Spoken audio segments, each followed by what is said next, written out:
سر یہ فرمائے گا طب نبوی میں کھجور، دودھ اور شہد کا ذکر آیا ہے، تو سحری میں ان کی غذائی اور طبی اہمیت کیا ہے؟ کیا تینوں چیزیں ہم اپنی سحری میں لے سکتے ہیں حکیم صاحب؟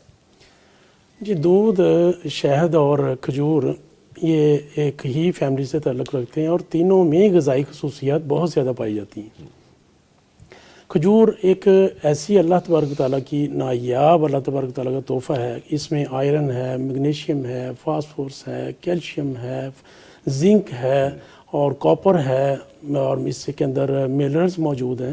یہ تمام کی تمام ہمارے جسم کے لیے انتہائی ضروری ہے، اور یہ ہماری ہڈیوں کے لیے، ہمارے جسم کے لیے، ہمارے پٹھوں کے لیے کھجور ایک بہت زیادہ اہمیت رکھتی ہے۔ اس کے ساتھ ساتھ دودھ ایک مکمل غذا ہے جو کہ جس میں بہت زیادہ رب تعالیٰ نے کیلشیم کی اس میں مقدار رکھی ہے۔ آپ نے کہا کہ دودھ ایک مکمل غذا ہے۔ مکمل غذا ہے۔ میں دونوں مہمانوں کو بھی شامل کرتے ہوئے کہوں گا اگر خالص مل جائے تو یہ بھی ایک مشکل کام ہے نا جی، دودھ حاصل کرنا خالص۔ دودھ ایک مکمل غذا ہے اور یہ ہمارے جسم کی ہڈیوں کے لیے، جسم کے لیے انتہائی ضروری ہے۔ تیسرے نمبر پہ آ جاتا ہے شہد۔ شہد نبی کریم صلی اللہ علیہ وسلم کا فرمان ہے کہ شہد ایک یہ بھی مکمل غذا ہے اور ہر بیماری کا اس کے اندر علاج موجود ہے اگر یہ خالص مل جائے، اور یہ بہت ہی زیادہ ملتا بھی ہے اور یہ انسانی صحت کے لیے بہت زیادہ فائدہ مند ہے۔ اب آئی اس بات سحری میں دودھ کا استعمال لازمی کرنا چاہیے، کھجور کا استعمال لازمی کرنا چاہیے، اور میں نے عمومی طور پہ دیکھا ہے کہ بہت سارے ایسے گھرانے ہیں جہاں پہ صبح کے ٹائم کھجور کا استعمال نہیں کیا جاتا، لیکن کچھ ایسے گھر جن کا تعلق دین کے ساتھ جڑا ہوا ہے وہ کھجور کا استعمال کرتے ہیں، اور واقعی دیکھا جائے تو سعودی عرب میں، مکہ المکرمہ میں اور مدینہ المنورہ میں وہاں پہ کھجور کا استعمال بہت زیادہ بہت مقدار میں ہو رہا ہے، اور بہت ہی اچھی بات ہے۔ مہمان نوازی کے طور پہ بھی مہمان نوازی کے طور پہ آپ کو کھجور اور قہوہ پیش کیا جاتا ہے؟ جی بالکل کیا جاتا ہے پلیز۔ تو یہ چیزیں انسانی صحت کے لیے بہت ہی اچھی ہیں۔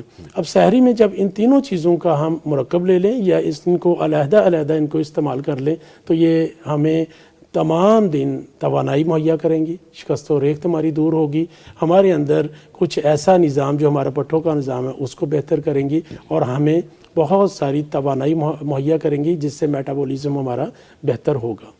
اچھا، کتنی کوانٹٹی لی جا سکتی ہے؟ دودھ کتنا لیا جا سکتا ہے؟ شہد کتنا لیا جا سکتا ہے؟ کھجور کتنی لی جا سکتی ہے، سحری ہو یا افطار ہو؟